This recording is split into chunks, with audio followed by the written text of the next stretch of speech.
Que la paix soit avec toi au nom de notre Seigneur Jésus-Christ. C'est avec grand plaisir que nous retrouvons ce soir dans le cadre de notre cours sur la guérison et sur la délivrance. Notre Dieu qui a donné Jésus-Christ rêve de voir ses enfants libres de toute oppression, et c'est la raison pour laquelle nous revenons encore et encore pour parler de la croix et pour parler de ce que nous vivons et des solutions qui sont disponibles. Le Père veut nous voir libres. Amen. Allons parler aujourd'hui des autels ancestraux et de comment on les détruit. En fait, la parole qui me venait, c'était comme abattez les autels ancestraux. Okay? Abattez les autels ancestraux. Lorsqu'on parle d'autel ancestral, il peut s'agir, ou cela fait penser directement aux malédictions qui nous empêchent de fonctionner normalement. C'est un thème sur lequel on s'est déjà étendu. Je voudrais revenir sur ce thème-là en rappelant un certain nombre de choses qu'on a vues, mais en ajoutant comme des enseignements que nous avons eus de la part du Seigneur sur la façon d'adresser ces choses-là qui sont en fait le fardeau de plusieurs chrétiens.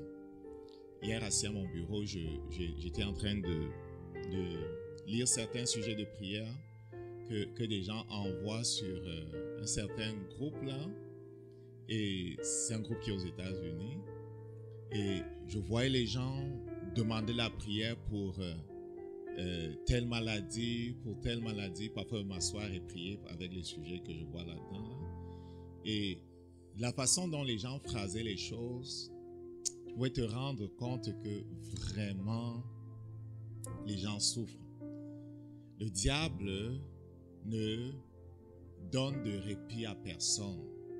Il y a des histoires terribles, il y a des histoires tristes d'enfants qui sont comme à l'actif de la mort à cause du cancer, de personnes qui sont à l'actif de la mort à cause de ceci. Toutes sortes d'affaires, toutes sortes d'histoires. Et ce qui était assez pénible dans un des sujets que j'ai lus, c'était une personne qui se plaignait d'un problème au ventre. Et la personne en question disait « mon mal d'estomac ». Okay? Il demandait la prière pour son mal d'estomac. Bien-aimés, nous n'avons pas encore compris ce qui s'est passé à la croix, et plusieurs chrétiens n'ont pas encore compris que la mort de Jésus-Christ était la façon de Dieu de réprimander le diable. Souviens-toi, à Golgotha, lorsqu'il meurt et que notre Seigneur crie « Pourquoi m'as-tu abandonné ?» Il a été abandonné parce que Jésus était devenu tout ce que nous étions. Il a pris sur lui tout ce qui aujourd'hui est ramené vers nous. Et ces choses-là, on ne peut pas les appeler mon mal de tête, mon mal d'estomac, mon ceci, mon cela. C'est une mauvaise compréhension de ce qui s'est passé, et c'est un très mauvais positionnement quant à la bataille qu'il nous appelle à livrer. Lorsqu'il dit « soumettez-vous à Dieu » et résister au diable, il reconnaît que Lucifer n'est pas enchaîné encore. Il reconnaît que le diable a la liberté de nous toucher. Il a la liberté de nous, comment dire ça, de nous créer des problèmes. Quand il dit de nous toucher, c'est une façon de parler. Il ne peut pas toucher tout le monde. Il a la liberté de toucher ceux qui créent les conditions qui lui permettent de les toucher. Tu comprends? Mais il y en a qu'il ne peut pas toucher. Il y en a qu'il ne peut pas toucher parce que les conditions aussi ont été créés. Non. Là, donc, on se trouve dans la place où il fait pression sur nous avec toutes sortes d'affaires, les finances, le mariage, la santé, nos entreprises, whatever. On ne peut pas parler en disant mon ceci, mon cela, comme si la chose était normale. Donc, le sujet sur lequel nous revenons est celui des autels familiaux que le Père nous demande d'abattre. Il n'y aura pas de paix dans la vie de celui où existent encore des autels familiaux, où existent encore des autels qui fonctionnent en fait. Il n'y aura pas de paix.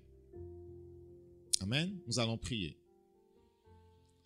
Père, nous avons besoin de ta grâce. Nous avons besoin de ta grâce. Nous parlons des choses dont la compréhension ne peut être si tu n'apportes ta lumière. Nous parlons des choses qui ne sont pas d'ici, Père, des choses qui ont l'air folles. Plusieurs parlant de ces choses-là ont été labellés d'extrémistes, de fous. Mais la réalité, Seigneur, c'est que plusieurs vivent des choses qu'elles ne comprennent pas. Plusieurs sont stationnés, bien que connaissant le Seigneur de gloire. Plusieurs périssent. Et aujourd'hui encore, Seigneur, bien que nous sommes après la croix, tu pleures sur ceux qui périssent. Ton peuple aujourd'hui encore périt, bien que l'agneau de Dieu ait été immolé. Nous avons besoin de ta grâce pour comprendre ce à quoi tu nous appelles, ce que tu veux nous faire voir, ce que tu veux nous faire découvrir. Nous avons besoin de ta grâce, Seigneur.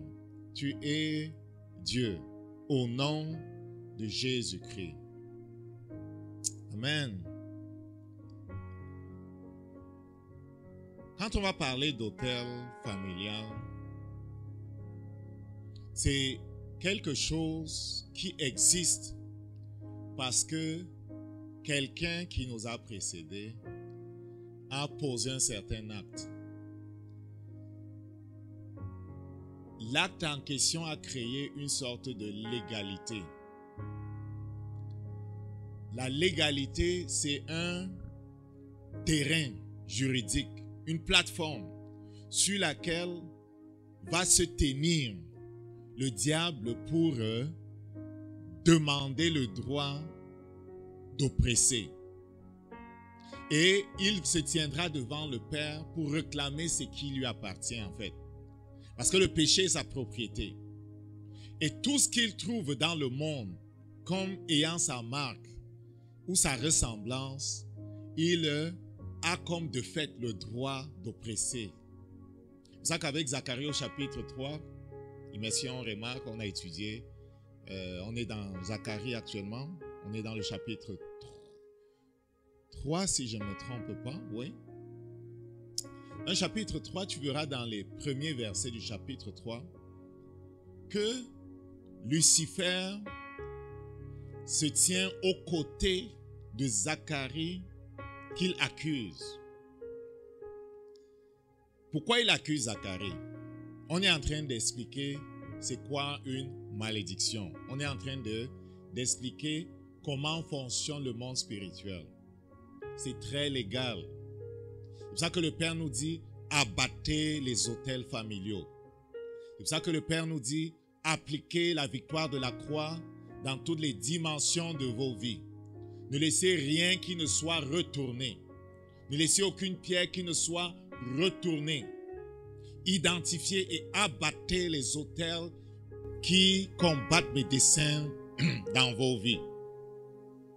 Il n'y aura pas de paix tant que les autres trouveront une légalité, un terrain juridique sur lequel se tenir pour accuser. Donc, il se tenait à côté de Josué qui représente le peuple en tant que souverain sacrificateur. et il l'accusait. Il est dit que les vêtements de Josué étaient sales. Les vêtements représentent notre justice. Si les vêtements sont sales ou si quelqu'un est nu dans le monde spirituel, cela veut dire qu'il n'a pas la justice de Dieu. Cela veut dire que au lieu de la justice, c'est l'iniquité qui est le vêtement dont il se revêt. Or, l'iniquité, c'est la nature du diable lui-même. De la même façon que Dieu est fort dans nos vies, dans la mesure où nous sommes à l'image et à la ressemblance de Dieu, Satan a le droit d'être en nous dans la mesure où nous sommes à son image, à sa ressemblance. Dans l'état où il se trouvait, Josué le sacrificateur était sale. Josué le sacrificateur n'avait pas la justice de Dieu. Lucifer, qui connaît les lois spirituelles, qui connaît que le salaire du péché c'est la mort, vient réclamer le droit d'oppresser Josué.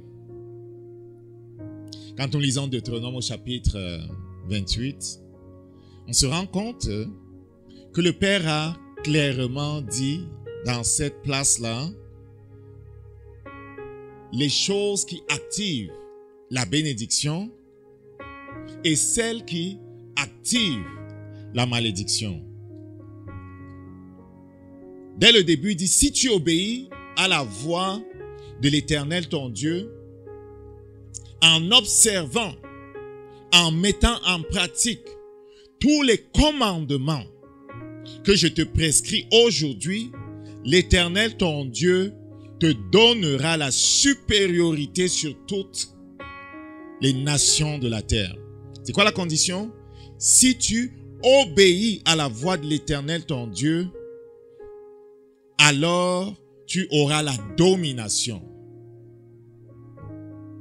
Obéir à Dieu permet à la parole qu'il a donnée de venir et de nous rendre semblables à lui.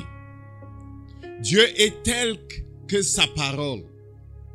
Chaque fois qu'il nous commande d'obéir, en fait, il est en train de nous appeler à devenir encore plus semblables à lui.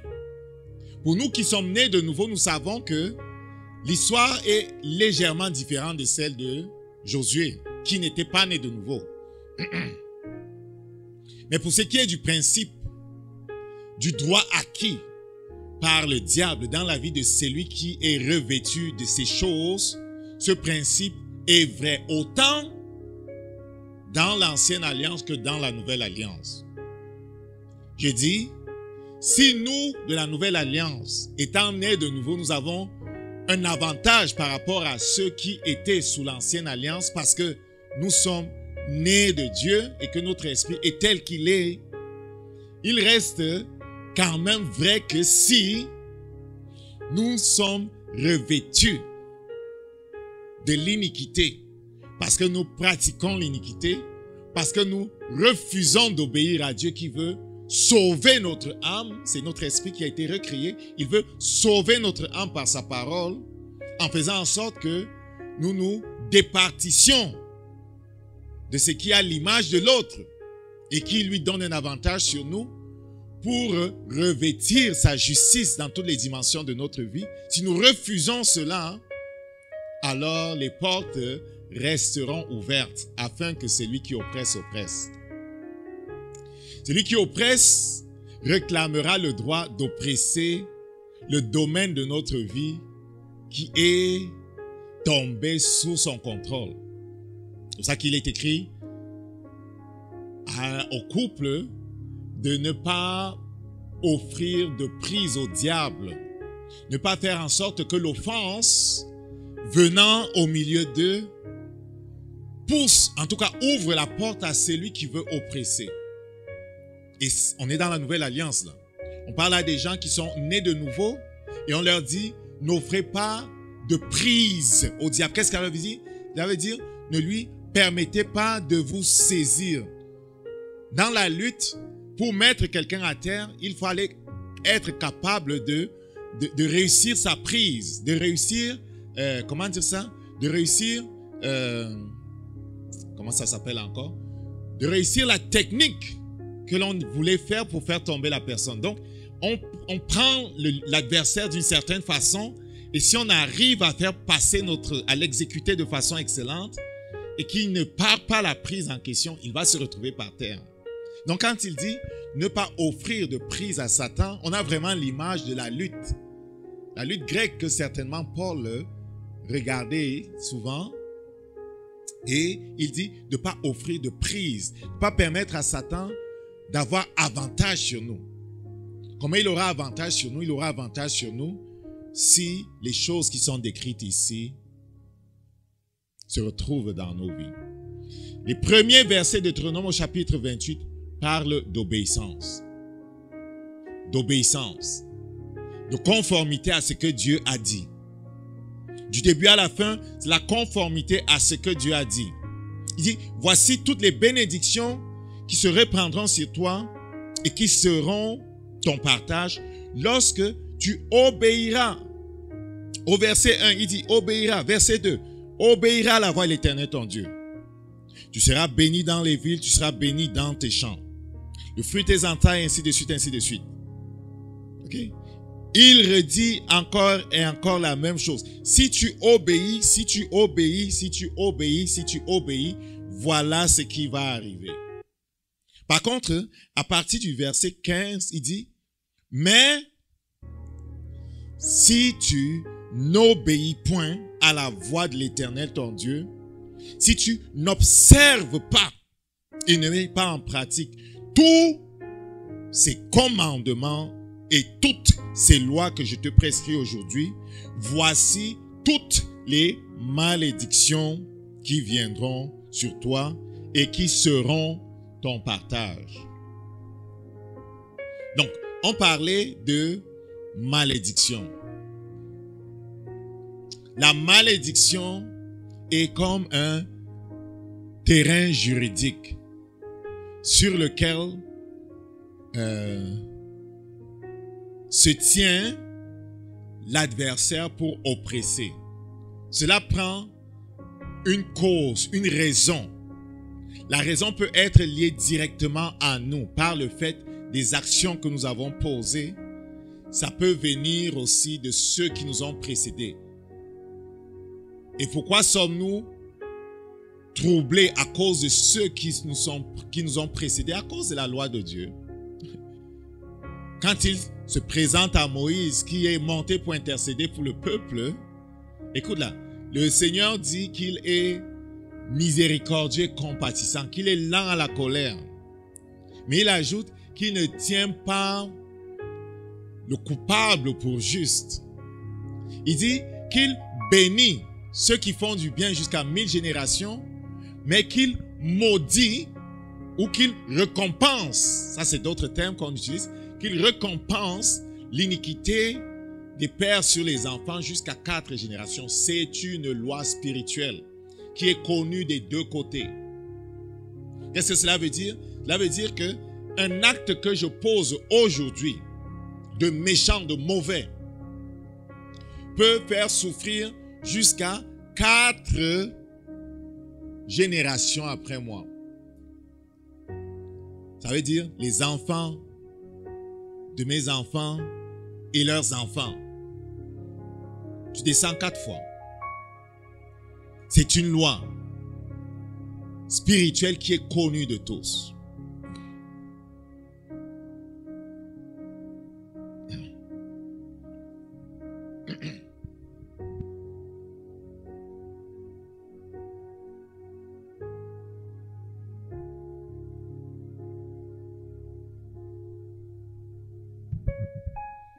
J'ai remarqué quelque chose au sujet des malédictions. C'est que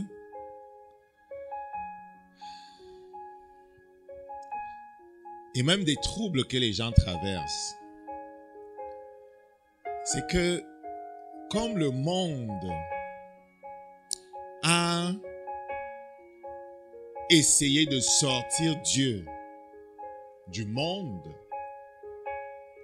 Même les chrétiens aujourd'hui, quand ils regardent leur vie, ils la regardent seulement du point de vue naturel. Je vais redire ce que je dis.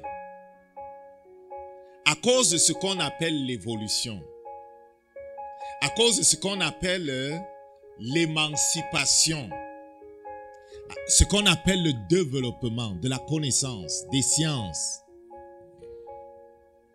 des techniques, c'est que l'homme est rendu capable de faire un certain nombre de choses, des poussées technologiques.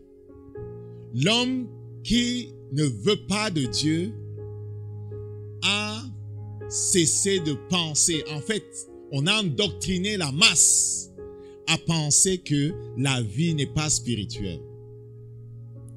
Je peux te dire que ceux qui gouvernent le monde et qui rencontrent le diable chaque semaine, ils connaissent très bien que la terre est le dernier endroit où les choses sont manifestées. Et tout commence dans le monde spirituel.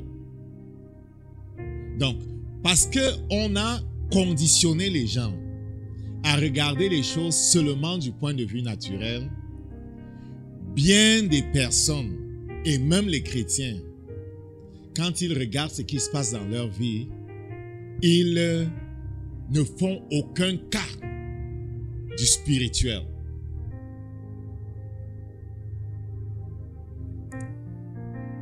J'ai déjà vu plusieurs histoires, j'ai entendu plusieurs histoires et j'ai fait suffisamment de délivrance pour me rendre compte que tu vas voir quelqu'un qui souffre d'une telle maladie, qui est malmené par telle chose et qui, pendant des années, a cherché la solution seulement dans le naturel jusqu'à ce qu'il arrive dans la place où, par le Saint-Esprit, on réalise ce qui est évident pour celui qui a les yeux pour voir, que la raison de la chose était dans le monde spirituel. Plusieurs tournent en rond avec des problèmes qui viennent du monde spirituel, qui viennent des autels qui troublent leur vie. Il y a quelques indices qui peuvent nous permettre de savoir si on est sous le coup d'une malédiction ou si c'est simplement notre bêtise, notre fainéantise ou, je ne sais pas moi, je ne sais pas si on peut parler de malchance qui nous ont entraînés dans la chose où on se trouve. Pour toutes sortes de raisons, on se trouve dans des choses. Amen. Quand il dit bêtise, fainéantise, je pense beaucoup plus peut-être à ceux qui sont dans des choses qu'on peut penser que travailler fort va faire changer la chose. Amen. Ah, t'es juste paresseux. Travaille un peu plus, tu vas avoir plus d'argent. L'affaire là, travailler plus ne va pas t'apporter plus d'argent. Parce que tu es dans la place où ta poche est percée. Je dis, travailler plus ne va pas t'apporter plus d'argent. Si tu regardes bien, tu vas te rendre compte que ce n'est pas que tu ne fais pas assez d'argent. Ce n'est pas que tu ne ramènes pas de l'argent à la maison. Tu vas te rendre compte que c'est quand l'argent arrive que les problèmes commencent. Tu vas te rendre compte que c'est quand l'argent vient que toutes sortes d'affaires arrivent et c'est comme si tu le déposais dans une poche qui est trouée. Est-ce que quelqu'un comprend? Et on peut citer des exemples comme ça avec d'autres aspects de la vie de l'homme. Le thème du message, c'est identifier les autels familiaux. En fait, c'est détruire les autels familiaux. Il faut les identifier pour les détruire. Détruire les autels familiaux qui troublent notre vie. C'est ça que le Seigneur veut nous appeler, veut nous amener à faire. il faut les identifier, il faut reconnaître que ce n'est pas dans le naturel que se trouve la chose. Amen.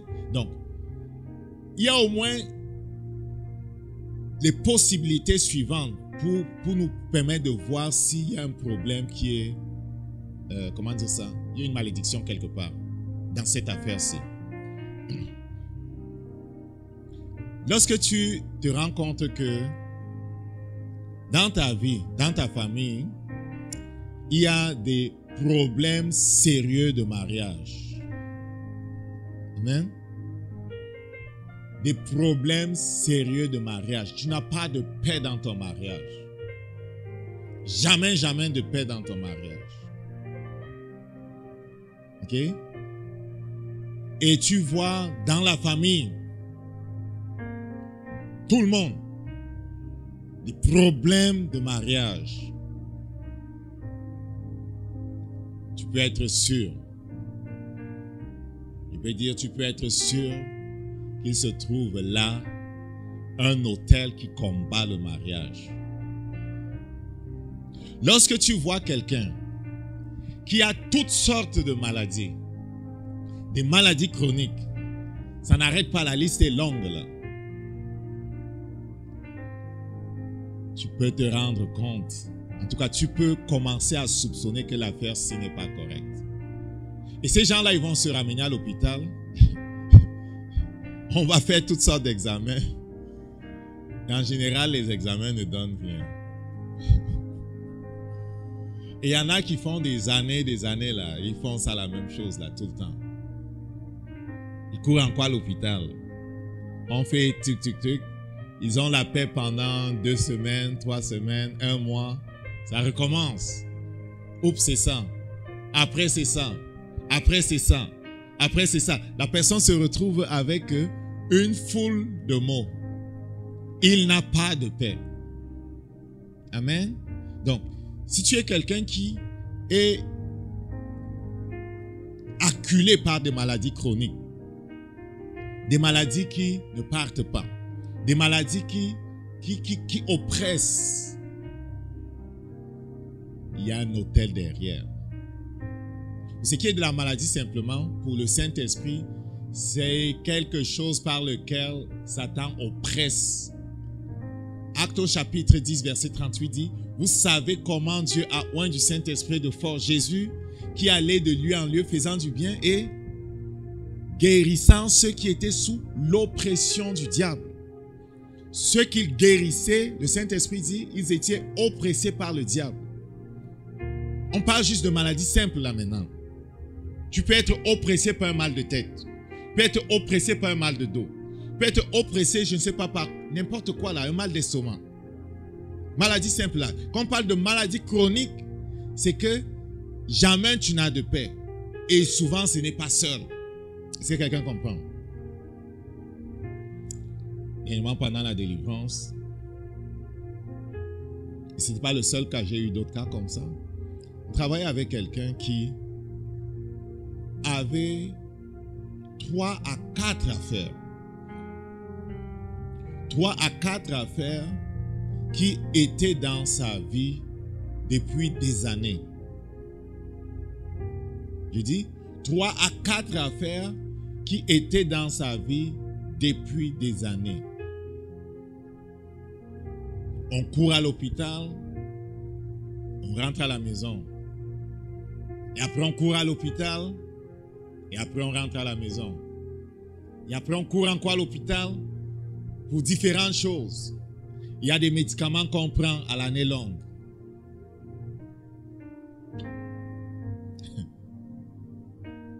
Lorsque la personne raconte son histoire, elle arrive dans la place où on se rend compte que les examens médicaux n'ont rien montré.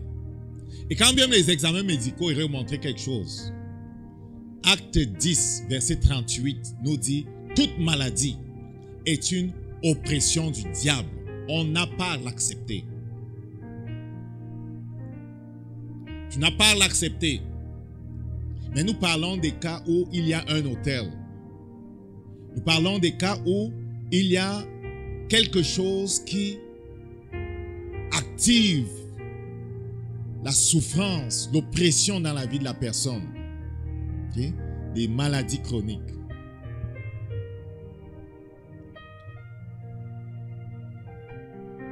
Lorsque tu te trouves aussi dans des cas où quelqu'un a des problèmes mentaux,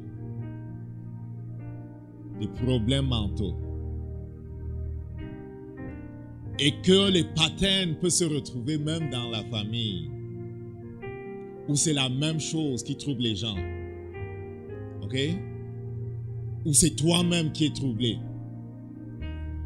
ok? Il y a là derrière un autel, une malédiction. Malédiction et autel marchent ensemble. Lorsqu'on a des problèmes financiers chroniques, on l'a dit au début, il y a en général une malédiction derrière. Lorsqu'on a répétition des fausses couches, il y a derrière un autel. Lorsqu'on a, certains vont dire la malchance, c'est comme si les accidents te poursuivent. Je ne sais pas combien d'accidents tu es rendu là. Dieu t'a sauvé tellement de fois. Hein? Tu te tiens sur le trottoir, le vélo vient pour te cogner. Tu te tiens ici, telle chose vient pour te cogner. Tu te tiens là-bas, c'est telle chose qui veut tomber sur toi. Je te dis là, c'est pas l'affaire qu'il faut courir se laver au village là maintenant. Le village ne peut rien contre ça. Tu as besoin de délivrance, c'est de Jésus que tu as besoin. Donc, problème de mariage, sérieux, problème de maladie chronique, maladie mentale, problème de finances qui n'arrêtent pas, les fausses couches à répétition. Et j'ajouterai aux fausses couches à répétition, tous les échecs à répétition. Tous les échecs à répétition. Tu essayes telle affaire, ça ne marche pas. Tu essayes telle autre, ça ne marche pas. Tu es presque sur le point de réussir, ça se renverse encore. Tu avais de l'espérance que ce serait la bonne affaire, ça se renverse encore. Toutes ces choses-là montrent clairement que tu es combattu, qu'il y a quelque chose qui te combat. Et la liste n'est pas exhaustive. Les Écritures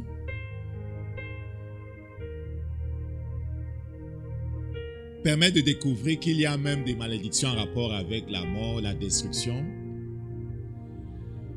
La malédiction avec la mort et la destruction va ouvrir la porte à l'esprit de mort. En général, une malédiction ouvre la porte à un esprit.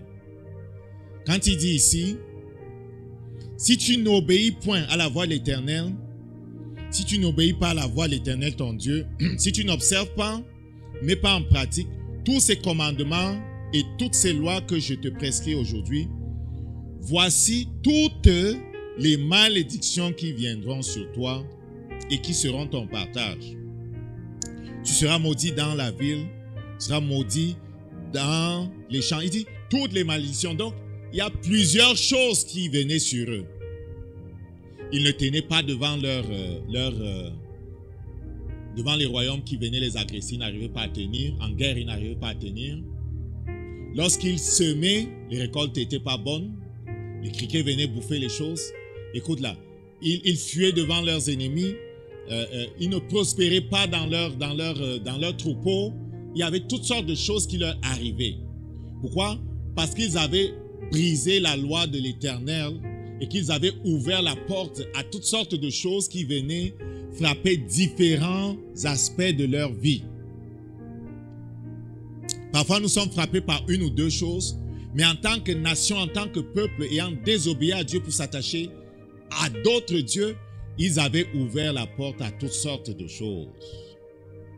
Donc, il y a vraiment une malédiction qui apporte la mort et la destruction.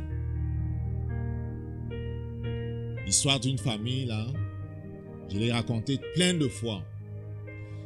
La malédiction était celle de la mort à un certain âge. Les femmes ne dépassaient pas 42 ans. Je ne sais pas si ça a été brisé. Je ne sais pas si ça a été brisé. Mais les gens ne dépassaient pas un certain âge. Okay? C'est la malédiction de la mort et de la destruction. Ça cause en général la mort prématurée. Les gens meurent prématurément à cause de la même chose. Ça va être le cancer. Ça va être des accidents. Ça va être des problèmes de cœur. La même chose. Les gens meurent de la même chose et prématurément. Cela veut dire qu'il y a un autel de mort et de destruction.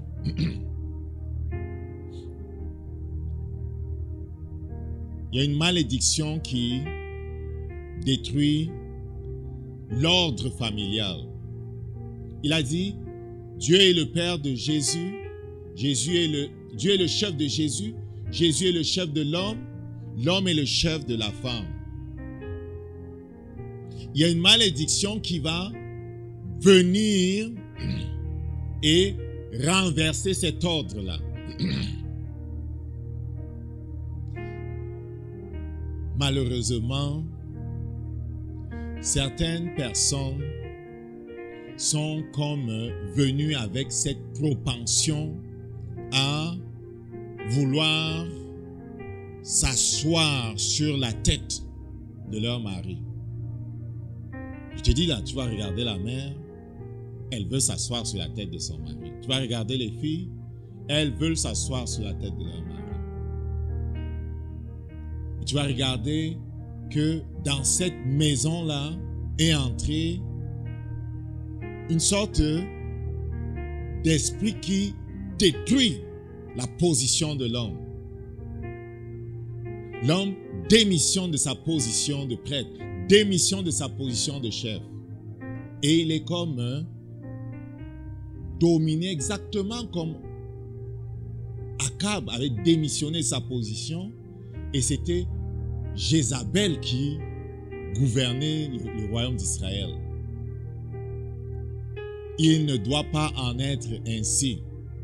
Parce que lorsque ça arrive, c'est vraiment le désordre, c'est la destruction.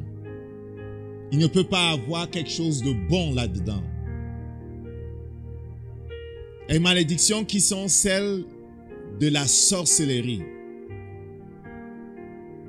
J'ai vu des enfants là, à cause des activités de leur grand-mère, de leur mère, adonnés à la sorcellerie, être eux-mêmes entraînés dans cette affaire-là. Qu'est-ce que ça donne? Ben, ça donne des gens qui ne sont pas tranquilles. Ça donne des gens qui ne sont pas tranquilles. Ça donne des gens qui ne sont pas tranquilles. Ça donne des gens qui ne peuvent pas connaître ce que le Seigneur apporte, sauf s'ils se répandent vraiment.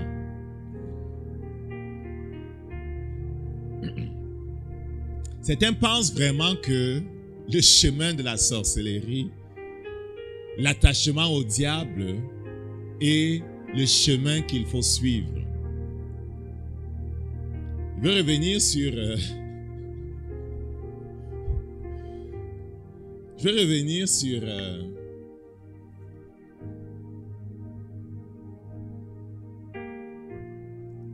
le cas qu'on a eu dernièrement pendant la délivrance. La personne qu'on aidait avait vu carrément construire dans sa vie l'autel de la famille. Et l'autel qui avait été construit dans sa vie, dans son corps, était le lieu où habitait toute la famille. Je dis, c'était le lieu où habitait toute la famille. Et la personne était oppressée parce qu'il n'avait pas suivi les autres. Voici la vie de quelqu'un qui connaît Dieu, qui est tourmenté par le reste de la famille qui a choisi une autre voie. Et pendant qu'on interrogeait ces entités-là, écoute bien ce qu'ils disent. Ils disent qu'ils ont choisi leur chemin. Et ils ne veulent pas revenir du chemin qu'ils ont choisi.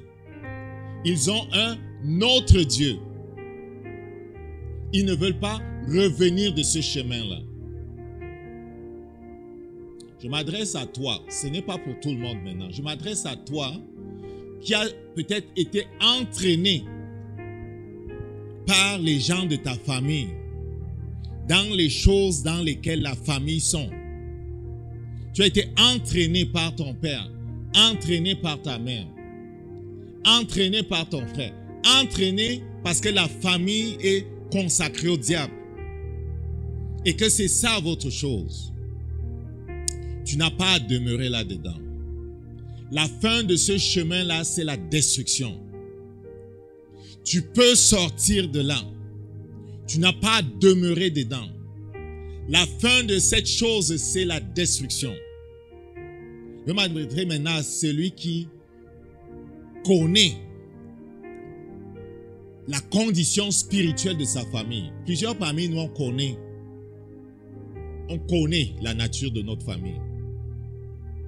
On connaît, parfois on a même honte. Tu n'as pas à avoir honte. Je veux te dire que tu es de la famille de Jésus-Christ. C'est par Jésus-Christ que tu as pu te tenir jusque-là. C'est par Jésus-Christ que ta vie a été préservée. C'est par Jésus-Christ que tu vis. Je veux te dire que la paix est possible. Je veux te dire que la paix est possible. Le Seigneur qui t'a permis de voir et de comprendre ce qui se passe, veut que tu comprennes que les choses que tu subis, les choses qui t'oppressent, parce que tu as choisi de ne pas suivre cette voie-là, ces choses-là ne peuvent pas continuer de t'oppresser. Seulement, il faut que tu reconnaisses qui tu es. Et il faut que tu arrêtes de chercher dans le naturel la solution aux choses qui sont ancrées dans le monde spirituel. Tu ne peux pas continuer de courir à chercher des solutions aux maladies qu'on a mis dans ton corps. Chez les médecins, là, ils ne sauront pas quoi faire avec ça. Il y a des choses que tu ne peux même pas leur expliquer. Ils vont te mettre ils vont te mettre avec les fous. Ils vont dire que tu es fou, là. Ce qu'il faut que tu fasses, c'est de chercher de l'aide auprès des personnes qui comprennent ces choses et qui ne diront pas que tu es fou. Amen. Tu peux chercher une église qui comprend ces choses-là. Dans la ville où tu te trouves, il existe des hommes et des femmes qui comprennent ces choses-là, qui ont été enseignés par notre Seigneur et qui sont arrivés dans la place où elles peuvent te soutenir, t'aider. Si tu es à Montréal, viens, on va travailler avec toi. Tu peux nous contacter aussi par téléphone. Là. On peut travailler avec toi, même au téléphone. Donc, ce qu'il faut que tu fasses, si tu te trouves dans une famille donc, qui est comme une famille de sorcellerie, où il se passe des choses bizarres et où tu subis parce que tu as choisi la voie de la vérité, il est temps que tu reconnaisses que tu as une alliance avec notre Seigneur. Il est temps que tu reconnaisses le sens de l'alliance que tu as avec notre Seigneur. Amen. À la fin, on va prier contre les autels ancestraux. On va continuer pour l'instant à donner des éléments qui permettent de les identifier. Ok? On a parlé plus haut de ce que si nous voyons des problèmes récurrents avec le mariage, si on n'arrive pas à avoir la paix dans notre maison, on doit savoir que l'affaire là n'est pas simple. Si c'est toujours la dispute, la guerre à la maison, on doit comprendre que le mariage est combattu à partir du monde spirituel. La lecture de ce qui se passe dans nos vies ne doit pas se faire au niveau de ce que nos yeux voient seulement. Pour celui qui a les yeux pour voir, le Saint-Esprit lui permettra de comprendre quel est le fil conducteur et de regarder ce qui se passe dans la vie de ses tantes, de ses oncles, de son frère, de sa sœur, pour comprendre où se trouve la source. La source est toujours dans le monde spirituel. Pour ce qui est de la légalité, pour ce qui est de la légalité, c'est-à-dire le terrain sur lequel ils se sont tenus pour oppresser, Galates 3 nous explique clairement que, en raison de notre alliance avec Jésus-Christ, Satan a perdu tout droit de nous oppresser. Je dis, en raison de notre alliance avec le Seigneur Jésus-Christ, Satan a perdu tout droit de nous oppresser. Il faut qu'on change comment on regarde les choses. Il faut qu'on change la façon dont on parle de ce qui se passe dans nos vies. J'étais en train de réciter les choses qu'il faut considérer. Dans la prière, lorsqu'on les voit, c'est vraiment des signes forts. Des maladies chroniques dans la vie d'une personne. Il n'y a pas de traitement. C'est comme si la personne est appelée à souffrir de la chose jusqu'à la fin. Il y a en général un hôtel derrière. Même s'il n'y a pas d'hôtel derrière, Acte 8, 38 ne nous permet pas de supporter les choses. Je ne supporte pas l'infirmité. Aujourd'hui encore, en fait, un de mes garçons, là, il est entré dans le bureau. Il dit, papa, j'ai mal à la tête. Je veux que tu pries. Écoute là, on ne supporte pas le mal de tête. On ne supporte pas le mal de tête. On ne le prend pas comme étant, comment dire ça, comme étant quelque chose dont on va dire, on va l'accepter. Non, on ne l'accepte pas. On le combat. Pourquoi? L'agneau de Dieu a été immolé. Jésus-Christ a porté ça aussi. Ce qui nous vient, ce sont des symptômes de la chose qu'il veut livrer. Il faut résister. Jésus-Christ résistait. Jésus-Christ a réprimandé la fièvre qui troublait la belle-mère de Pierre. Qu'est-ce que cela veut dire? Jésus-Christ a dit, fièvre, je te commande de partir. C'est ça réprimander. Tu n'as pas le droit d'être là. Est-ce qu'on doit parler comme ça au céphalée? On doit parler comme ça au céphalée. On doit parler comme ça aux esprits qui troublent nos vies. Tu n'as pas le droit d'être là. Au nom de Jésus, tu n'as pas le droit d'être là. Au nom de Jésus, tu t'en vas. Je dis, on doit parler comme ça. Troisième chose, maladie mentale. Je me rappelle là, j'étais jeune et je voyais dans une certaine famille, du côté de mon père là,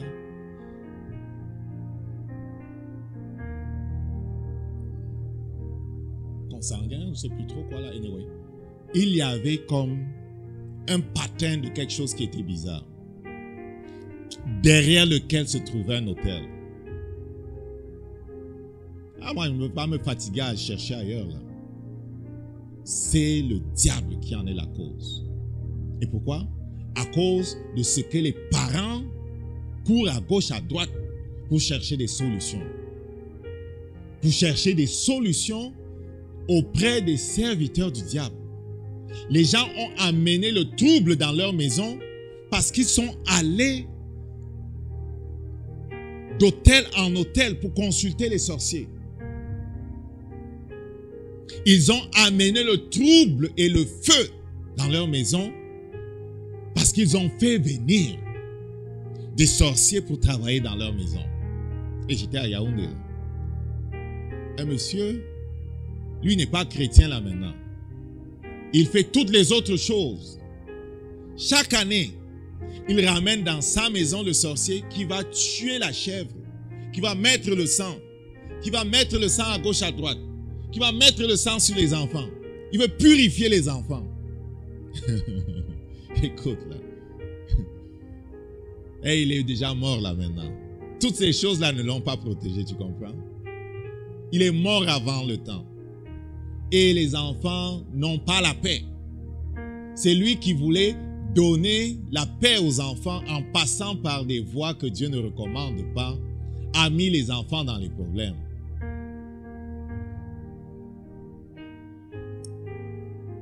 On a parlé des problèmes financiers chroniques, on a parlé des pertes à répétition, que ce soit des pertes de mariage, que ce soit des pertes d'enfants dans le ventre, des pertes d'emploi. Il y en a qui ne gardent jamais un emploi là.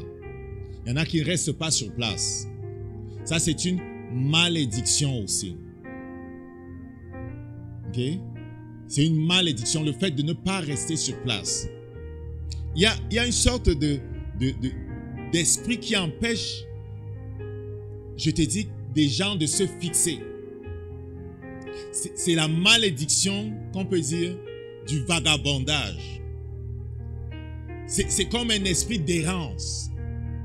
Tu verras la personne, elle n'arrive pas à trouver sa place. À peine est-elle arrivée quelque part, même dans une entreprise, qu'elle commence à détester là où elle se trouve et à planifier de partir. Je te dis là, il y a des gens qui n'arrivent pas à s'établir. À peine a-t-il trouvé l'église qu'il dit que voici maintenant l'église où je vais être. Cet esprit-là qu'on appelle l'esprit d'errance ou de vagabond va pousser la personne à quitter de cette place-là. Il y en a qui n'arrivent pas à s'établir même dans le lieu de la bénédiction. À peine le Seigneur les a-t-il placés quelque part que cet esprit-là va les pousser à mépriser leur bénédiction et à quitter. Tu vas voir, ça se répète encore et encore. Encore et encore. Et si on recherche, s'il pose la question à son père, s'il pose la question à ses oncles, s'il ouvre les yeux pour regarder, il verra peut-être que cette façon d'être errant, nomade, ne jamais trouver sa place, ne jamais avoir l'impression d'être quelque part, il verra que cela vient du monde spirituel. Et ça, c'est le témoignage vrai d'un homme qui, aux États-Unis, fréquentait une église. L'église était grande. L'église, je te dis là, avait des gens qui aimaient le Seigneur.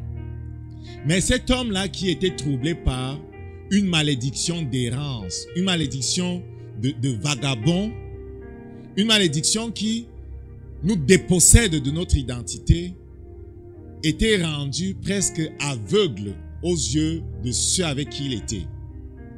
Il était toujours mal à l'aise là où il se retrouvait, au travail comme à l'église.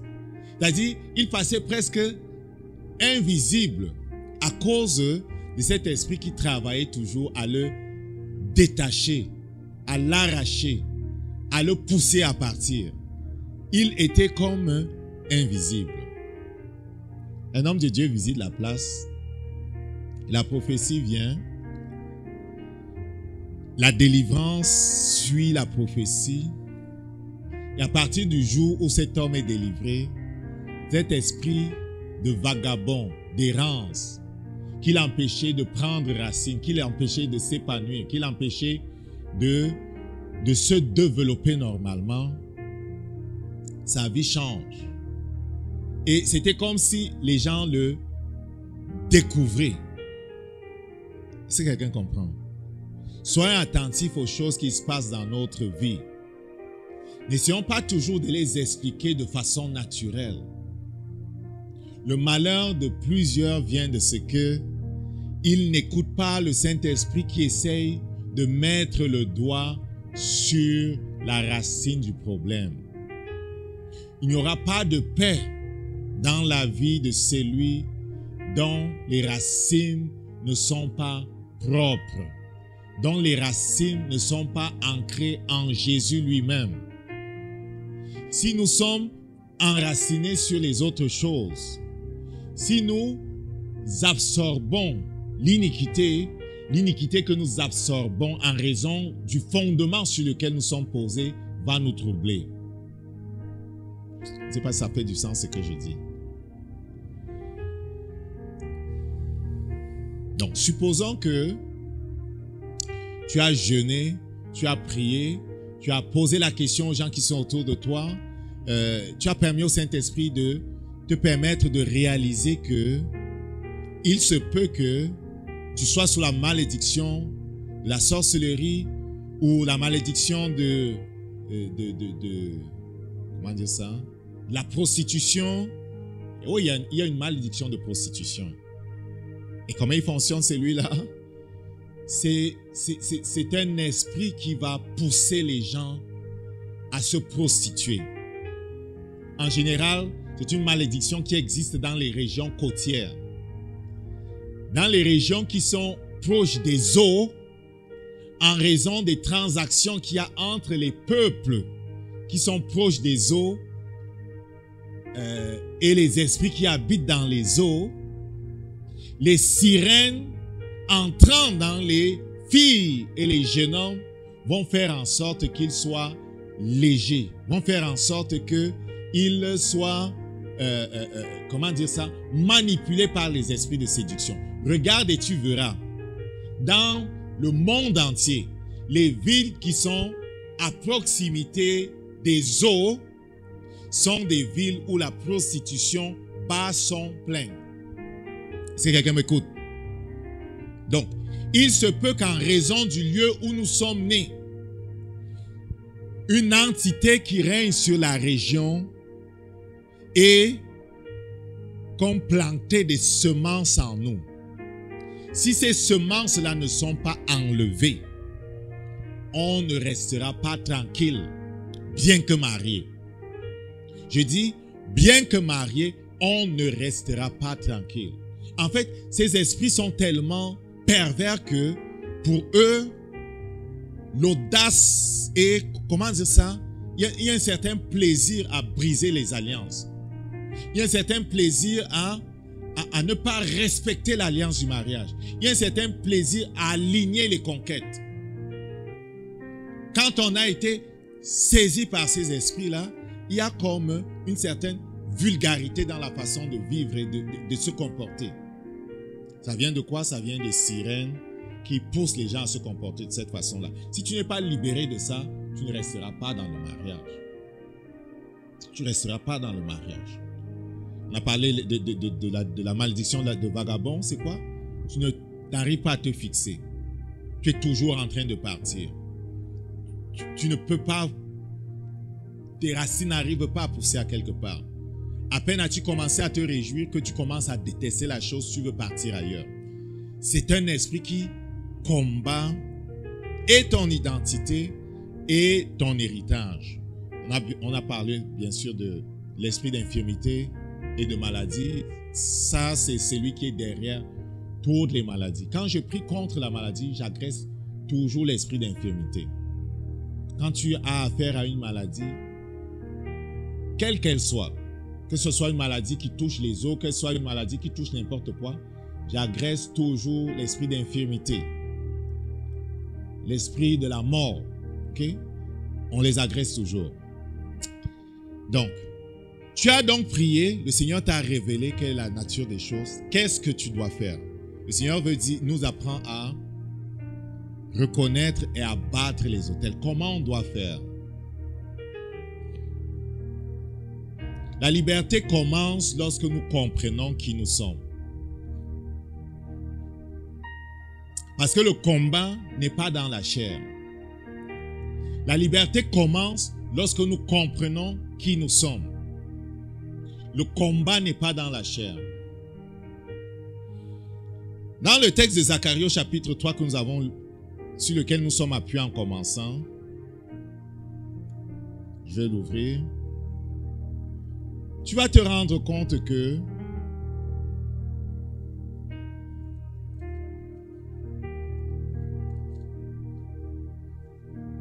lorsque l'Éternel réprimande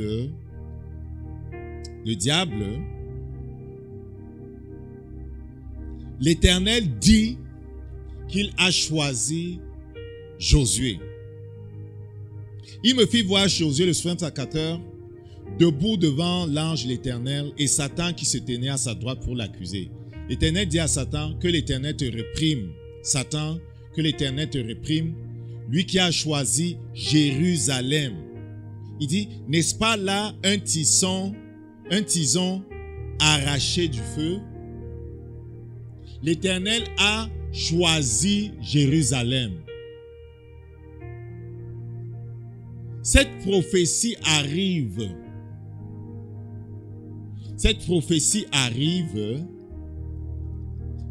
C'est important de comprendre les voies de Dieu. Ce qu'on appelle les voies de Dieu là, c'est la façon ou les manières de Dieu. Comment il pense, comment il agit. Lorsque nous comprenons les façons de Dieu, lorsque nous comprenons comment il pense et comment il agit, et puisque nous savons qu'il ne change pas, nous pouvons nous appuyer sur ce que nous avons compris de comment il pense et de comment il agit pour agir dans la situation où nous nous trouvons. Parce que Dieu ne change pas. Donc, regarde ce qu'il dit ici. Il dit qu'il a choisi Jérusalem. Il a choisi Josué. Il a choisi son peuple. Les réchappés, c'est lui qui les a fait justement échapper à la fournaise. Je disais, la prophétie est donnée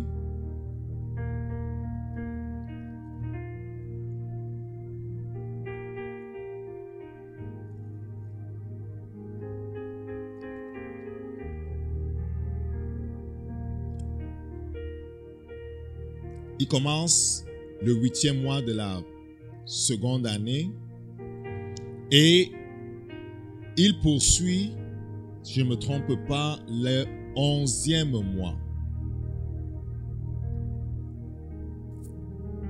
Entre-temps, Agé avait prophétisé. Au verset 7, 24e jour du 11e mois. Entre-temps, Agé avait prophétisé. Ok? Agé avait prophétisé en premier, 2 mois avant que Zacharie ne commence. Agé avait commencé à parler le 6e mois. Et ensuite, il avait parlé le 9e mois. Nous savons que le 8e mois, Zacharie avait parlé. Ok? Zacharie avait parlé. Donc, il est venu parler le 9e mois encore par Agé. Et il avait confirmé le fait qu'il sortait de la malédiction pour entrer dans la bénédiction. Le 11e mois, il vient parler encore par Zacharie. Et il donne 8 visions à Zacharie. Ce que je veux te faire voir, c'est que le Seigneur vient pour confirmer ce qu'il a dit. Il vient pour confirmer le fait qu'il les a bénis. La parole de Dieu nous enseigne que nous sommes bénis de toutes sortes de bénédictions spirituelles dans les lieux célestes. La parole de Dieu nous dit avec Galates au chapitre 3, nous allons partir pour trouver les clés pour briser la puissance de la malédiction dans nos vies. Dans Galates au chapitre 3.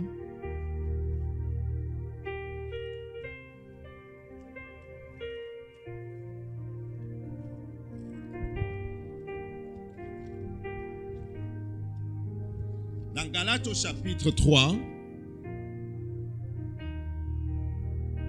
à partir du verset 13, Christ nous a rachetés de la malédiction de la loi. Christ nous a séparés de la malédiction de la loi, étant devenu malédiction pour nous.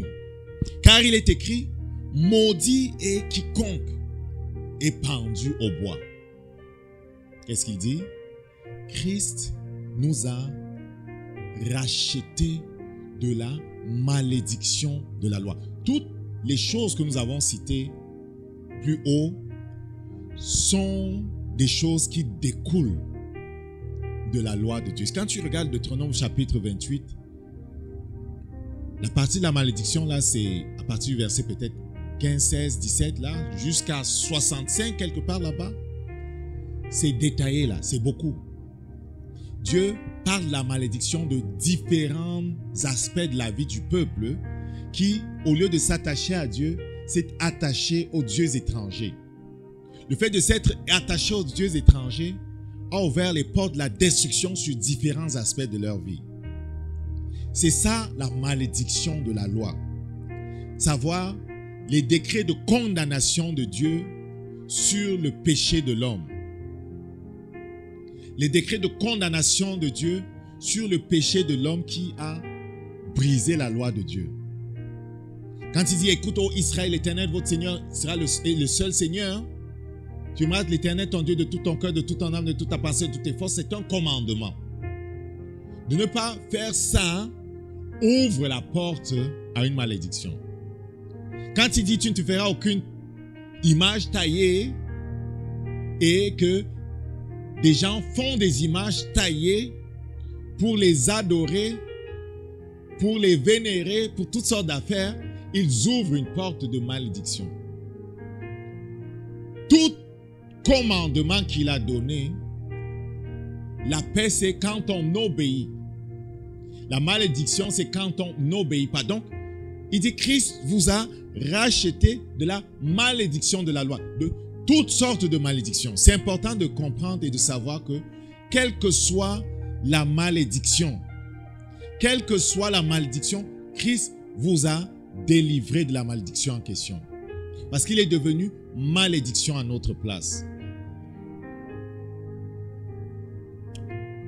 Pendant les différents... nous faisons le ministère de la délivrance. Pendant les différentes phases où le Seigneur nous a conduits dans le ministère de la délivrance, autant que je me rappelle, c'est encore et toujours la référence à la croix. J'ai dit, c'est encore et toujours la référence à la croix qui a obtenu la victoire dans la situation dans laquelle on se trouvait. Quelles que soient les entités auxquelles nous étions opposés, quelles que soient les prétentions qui étaient les leurs, savoir qu'ils ont droit parce que ceci, ou pour toutes sortes de choses, je dis, la victoire est venue de la même façon. La victoire est venue en disant, l'agneau de Dieu a été immolé, tu n'as pas le droit de faire ceci. La victoire est venue quand on a répété ces mêmes paroles. Celui que tu cherches n'existe pas. Celui-ci que tu cherches est une nouvelle création. Tu n'as pas le droit. On a répété les mêmes paroles. Pendant le dernier voyage missionnaire au Cameroun,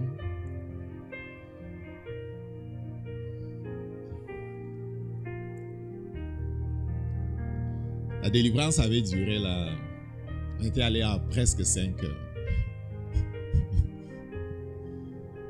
L'entité en question, à un moment donné, crie « Eh, qui est ?» Je connais ce verset-là. Toi, tu dis toujours la parole de Dieu. Tu entends? Il dit « Eh, qui est ?» Tu sais toujours la parole de Dieu. Tu me fatigues avec ça. J'ai dit, tu vas entendre ce que dit la parole de Dieu. Et je lisais encore en martelant ce que le Saint-Esprit me montrait. Donc, là où le Saint-Esprit voudrait que tu commences, c'est Galates 3, verset 13-14. Parce que Jésus, il avait dit à Lucifer, celui-ci, je l'ai choisi. Je l'ai tiré du feu. Tu n'as pas le droit de l'oppresser. Ses vêtements sont sales. Je l'ai tiré du feu. Je lui donne ma justice. Il est à moi. Est-ce que tu comprends? C'est exactement ce que dit ce verset-ci. Christ nous a affranchis de la malédiction de la loi. Christ nous a tirés du feu. Nous sommes ce tison qui était dans le feu, dans la fournaise de la destruction, à cause de nos ancêtres, à cause peut-être de nous-mêmes, à cause, je ne sais pas, des parents qui sont dans la sorcellerie et qui veulent nous entraîner dans la sorcellerie, à cause des erreurs des parents qui ont couru dans toutes les places pour essayer de nous protéger et qui finalement ont apporté la calamité dans nos vies. À cause de toutes ces choses-là, on est dans le feu. On est comme oppressé. On n'a pas de paix. Le Seigneur dit, lorsque Jésus-Christ est mort à la croix, voilà là où c'est compliqué à comprendre. Pour la maladie, pour l'oppression, quel que soit ce qui se passe dans ta vie, lorsque Jésus-Christ est mort à la croix, voici ce que dit le Saint-Esprit. La chose qui te trouble là, la chose que tu as identifiée, la chose que je t'ai permis de reconnaître en ce qui concerne le travail que tu n'arrives pas à voir. Pour quelques-uns, c'est le travail qu'ils n'arrivent pas à voir. C'est l'esprit de pauvreté qui combat le travail. Je dis, c'est l'esprit de pauvreté qui combat le travail. C'est l'esprit de pauvreté qui ferme les portes d'opportunité. L'esprit de pauvreté qui nous tient dans un lieu désert. Pour toutes sortes de raisons. C'est l'esprit de pauvreté. Le Seigneur enseigne comment on brise la puissance de l'esprit de pauvreté. En s'appuyant sur ce Galates 3, versets 13 à 14. Il faut reconnaître et confesser que Christ a payé le prix de notre liberté. Il faut reconnaître et confesser que Christ a souffert à notre place. Et il faut pouvoir se tenir sur cette parole-ci pour réprimander le diable, pour réprimander le dévoreur. Quelques-uns pensent qu'ils vont travailler plus fort pour faire plus d'argent. Non. L'argent est spirituel. L'argent est spirituel. On ne court pas après l'argent, on attire l'argent. À Strasbourg, il me disait, fils, parce qu'il voyait ce qui allait venir. Cherche premièrement le royaume et la justice de Dieu. C'est une question que je me pose assez souvent. Est-ce que je suis en train de rechercher le royaume et la justice de Dieu? Je te dis que je veux que les autres choses viennent à moi. Mais est-ce que c'est en courant après les autres choses qu'elles viendront à moi? Non, il me dit non. Ce n'est pas en courant après les choses qu'elles viennent. On attire les choses. On manifeste ce que l'on a. Donc, il est mort à ma place. Je n'ai plus à souffrir. Je dois résister au diable. En ce qui concerne les finances, notre façon dont on traite cet esprit qui nous parle de manque, qui nous parle de pauvreté, c'est en donnant. Voilà un message que beaucoup n'aiment pas entendre. C'est en donnant. Si tu veux briser la puissance de l'esprit de pauvreté, il faut que tu comprennes et tu confesses que Dieu est ta source. Et que tu arrives dans cette place-là où tu donnes comme connaissant qu'il est ta source justement. Si Dieu est ma source, je n'ai pas peur de donner. Puisqu'il est celui qui pourvoit. Puisque je suis l'administrateur de ses biens, je n'ai pas peur de donner. Avec la veuve de Sarepta, on peut voir, écoute là. Il dit, Yahvé a dit qu'il ne manquera pas de farine. Il ne manquera pas d'huile. Ok? Va, fais le gâteau et apporte à moi d'abord. L'Éternel en premier d'abord. La foi nous pousse à mettre Dieu en premier. La foi nous pousse à faire ce qu'il dit. La foi nous pousse à le voir comme notre source. Ça, c'est pour les finances. Et l'enseignement de la parole abonde sur les lois en rapport avec les finances. Que ce soit les finances, que ce soit les autres choses, il est question de proclamer la victoire de la croix. Il est question d'agir dans la foi. Ce qui est des maladies chroniques, tu dois changer ton langage. Tu n'as pas à prendre ces comprimés-là ad vitam aeternam. C'est ça, je ne connais même pas comment on dit ça. Tu n'as pas à les prendre tout le temps. Écoute là, si les examens ont montré qu'ils ne voient rien, n'est-ce pas la preuve supplémentaire que cette affaire-là est spirituelle? Quand bien même ils verraient quelque chose, Dieu nous apprend à détruire ce qu'ils ont vu. Dieu nous montre comment parler. Il dit, ayez la foi de Dieu. Dieu, quand il parle, il s'attend à ce que cela arrive, ce qu'il dit. Dieu s'attend à ce qu'il y ait des effets. Dieu s'attend aux effets. En tout cas, le Seigneur est en train de m'enseigner. Tous ces derniers mois, le Seigneur m'a enseigné sur le lien qu'il y a entre la parole qui sort de notre bouche, celle qui se trouve dans notre cœur, et ce que nous envoyons comme puissance dans le monde spirituel. Quelques-uns vont parler de l'onction, quelques-uns vont parler de l'énergie. Je ne vais pas employer le terme qu'ils emploient, ils parlent souvent d'énergie, mais ce n'est pas l'énergie. Je veux t'avouer que je sens des choses qui sortent. Je sens une chaleur qui s'en va. Je sens comme autour de moi, pendant des moments où je prie, pas tout le temps, mais 50% de fois, l'environnement va changer. Une chaleur va se dégager. C'est le feu de Dieu. Que ce soit la délivrance, que ce soit la prière pour la guérison, bien des fois, il me permet de ressentir cela. Donc, se poser sur Galates 3 au chapitre 13 et 14, que l'on confesse et que l'on tient pour vrai. Que dit le verset 14? Il dit, afin que la bénédiction d'Abraham eût pour les païens son accomplissement. C'est quoi la bénédiction d'Abraham? Abraham ne connaissait pas Dieu. Dieu lui a dit, quitte ton pays, quitte ta nation. Je ferai de toi un peuple. En fait, Dieu lui a dit, je vais faire de toi le départ d'une nouvelle race de personnes. C'est à partir d'Abraham que Dieu construit sa maison. Il est comme le père de sa maison. Donc, Abraham est de la maison de Dieu. La bénédiction d'Abraham, c'est faire partie de la maison de Dieu. Je suis de la maison de Dieu. Celui qui fait partie de la maison de Dieu ne peut pas être oppressé.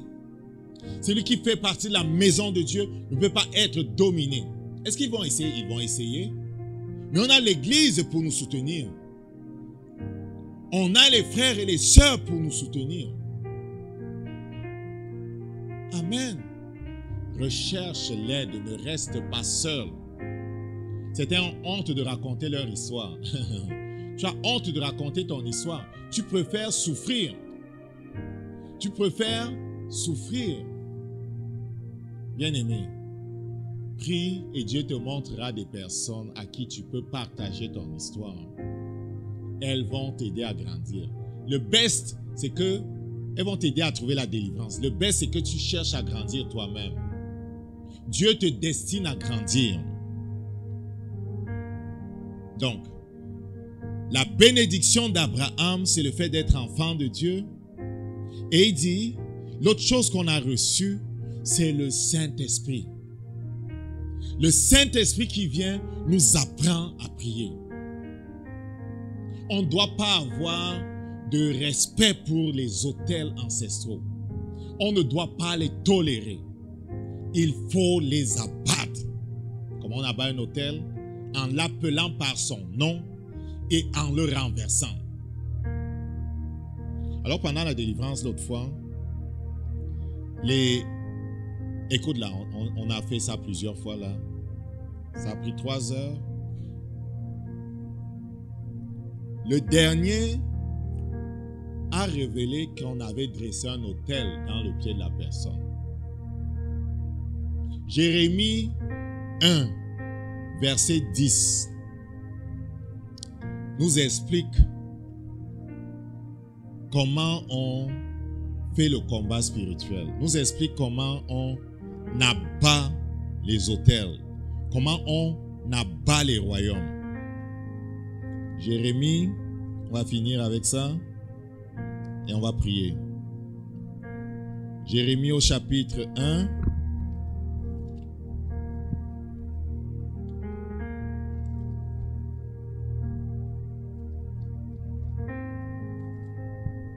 Jérémie au chapitre 1.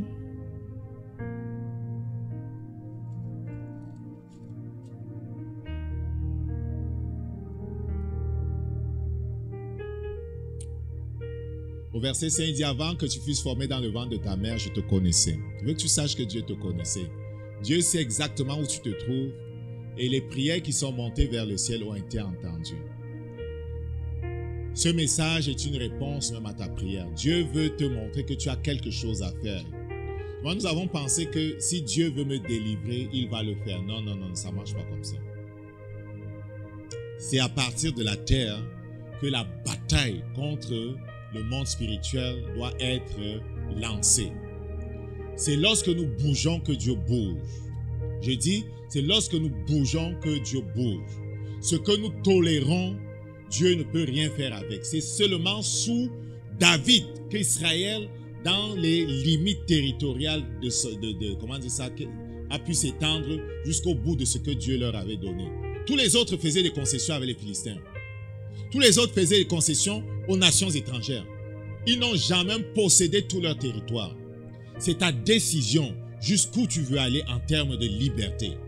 Ce qui est de Dieu, Christ a déjà fait. La question c'est, est-ce que nous voulons nous lever pour mettre en mouvement les armées de notre Dieu? La chose à savoir, c'est qu'il te connaissait avant la fondation du monde.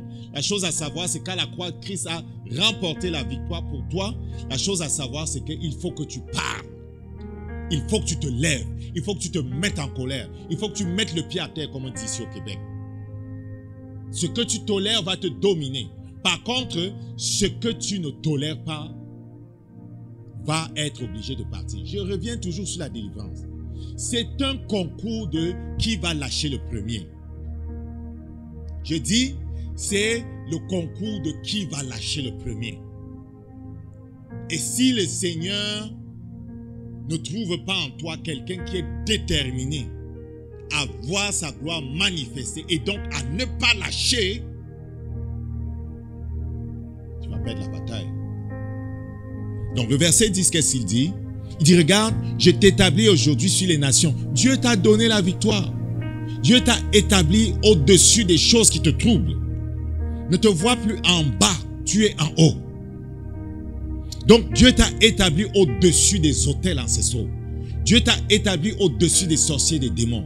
Dieu t'a établi au-dessus de la maladie, au-dessus de la pauvreté, au-dessus de l'esprit de mort prématurée, au-dessus du mari de nuit, de la femme de nuit, au-dessus des esprits qui arrachent de tes mains les choses qui t'appartiennent. Dieu t'a établi au-dessus d'eux, par Jésus-Christ, en qui tu es placé, lequel Jésus est assis dans les lieux très hauts, au-dessus de toutes les dominations et les principautés. Si je suis en Jésus, je suis au-dessus de tout. C'est ce qu'il faut comprendre.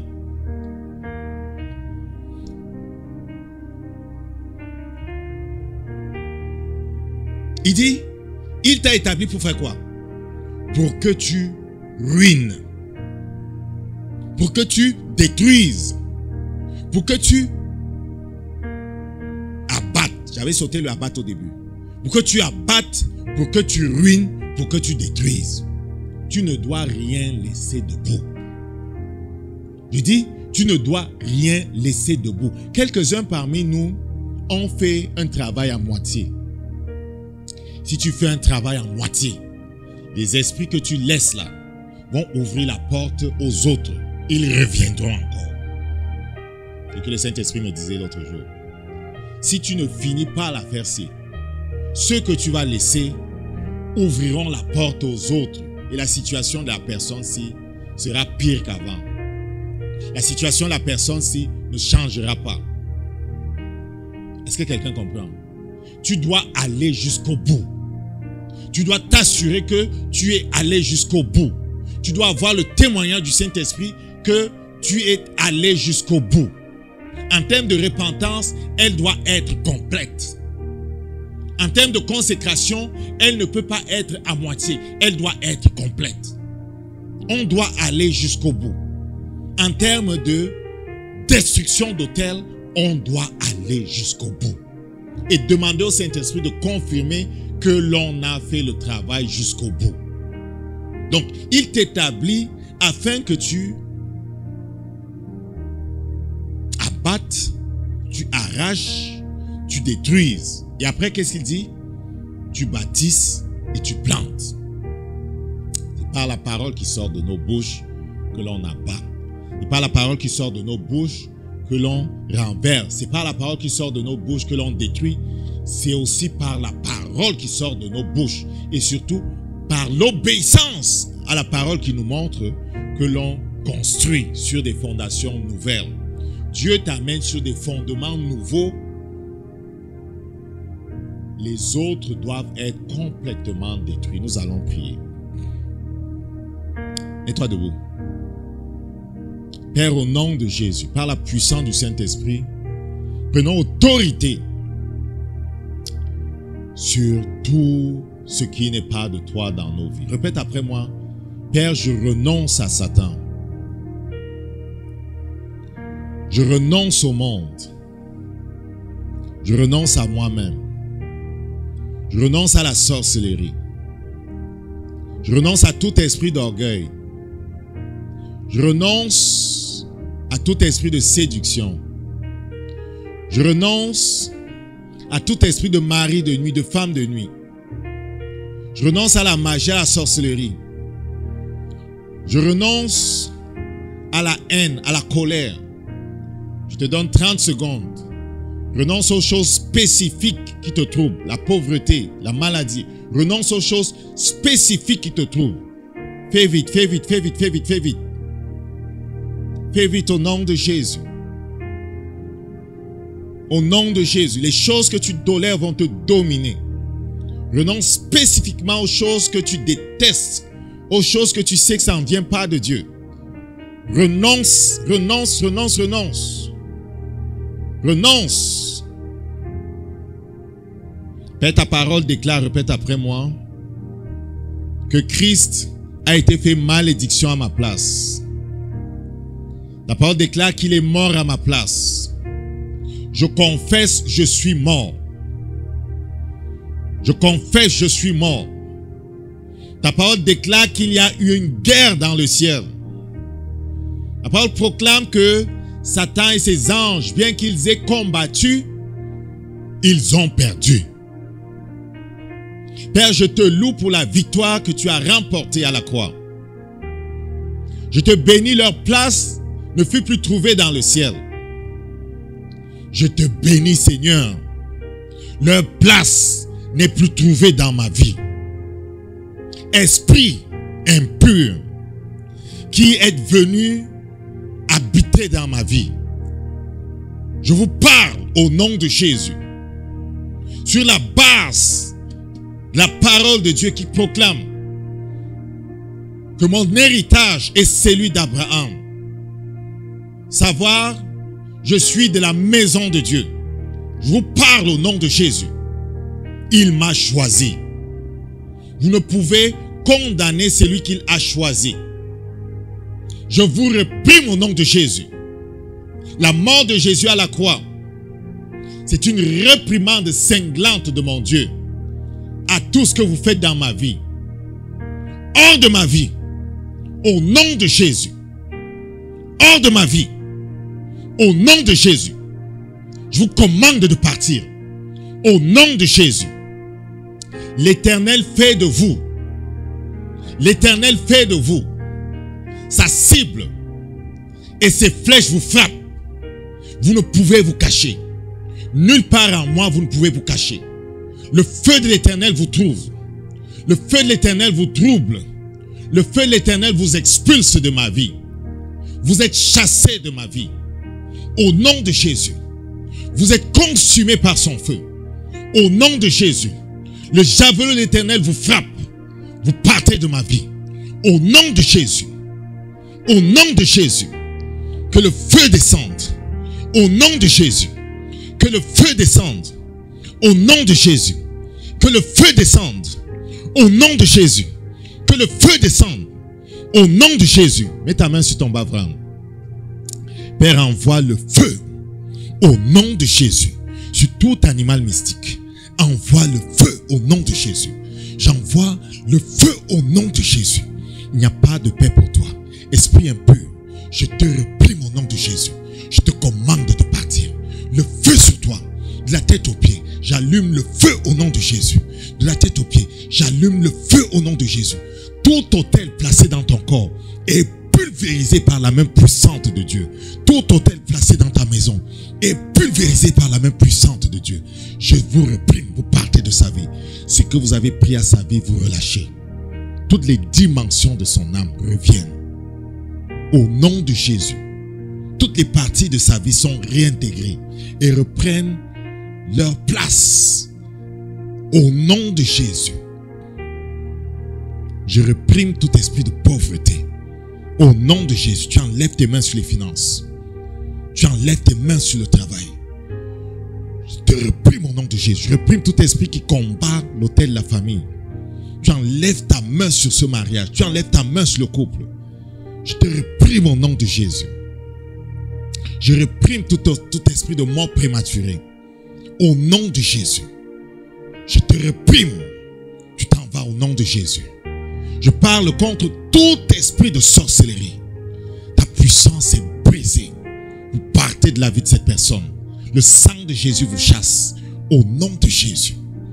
Vous êtes chassés. Je prends autorité sur tout esprit de destruction. Sur tout esprit de vagabondage. Sur tout esprit de maladie chronique. Sur tout esprit d'infirmité. Sur tout esprit de folie. Je prends autorité sur tout esprit de destruction. Vous êtes chassés de la vie de ceux-là au nom de Jésus. Père, que ton règne vienne. Que ton règne vienne. Que les fondements de tes enfants soient placés en toi. Merci, tu les as rachetés, tu les as sauvés.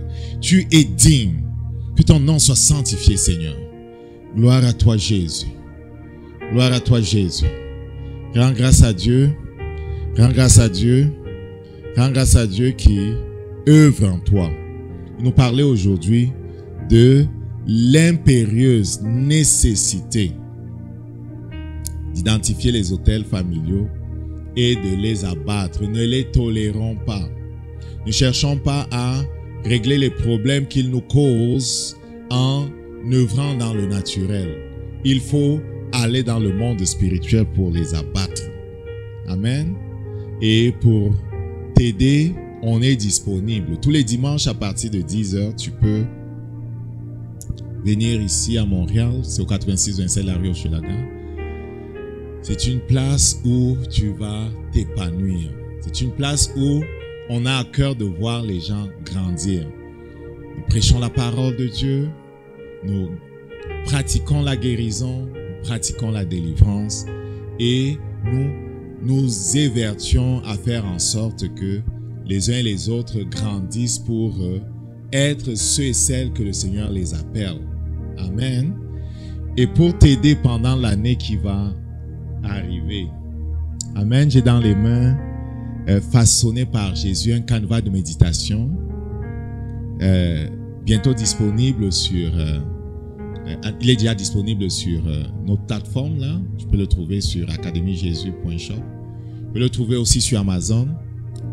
À partir de la semaine prochaine, il sera disponible dans tous les CLC. Amen. Il était en relecture avec les autres livres. Il va être disponible à partir de la semaine prochaine. Amen. Donc tu pourras le trouver là-bas. Ce format en couverture en dur, il y a $43. Et celui qui est en couverture pas dur, là, il est à $36. Amen. Donc tu vas le trouver. C'est un excellent canevas qui va te permettre de grandir, de te développer. Amen. C'est celui qu'on va utiliser l'année prochaine et Dieu va faire de grandes choses au milieu de nous. L'année prochaine, je t'encourage de nous rejoindre dans le cadre du 21 jours de jeûne de prière qui commencera à partir du 12. 21 jours de jeûne de prière à partir du 12 janvier. Amen. On en parle dès ce dimanche Amen. Le Seigneur fait pour nous de grandes choses. Il nous entraîne dans 21 jours de jeûne de prière. Le thème a pour but vraiment de nous permettre d'explorer les profondeurs de Dieu. Amen. Et on a une retraite à la fin du mois de septembre. Si tu es à Montréal, écoute, je ne sais pas si on va ouvrir aux autres parce que l'espace où on s'en va n'a pas un nombre infini de lits là, mais ce sera une occasion pour nous de nous retrouver pour continuer de grandir. Dans 2 semaines, nous nous retrouvons. Si tu veux qu'on prie avec toi, qu'on t'impose les mains, qu'on travaille avec toi, appelle-nous. Le numéro s'affiche certainement et on va se faire un plaisir de t'aider. Que le Seigneur te bénisse. Amen. Et partage, si cela t'a béni, partage-le avec les autres et que le Seigneur te fasse du bien. Au nom de Jésus. Amen.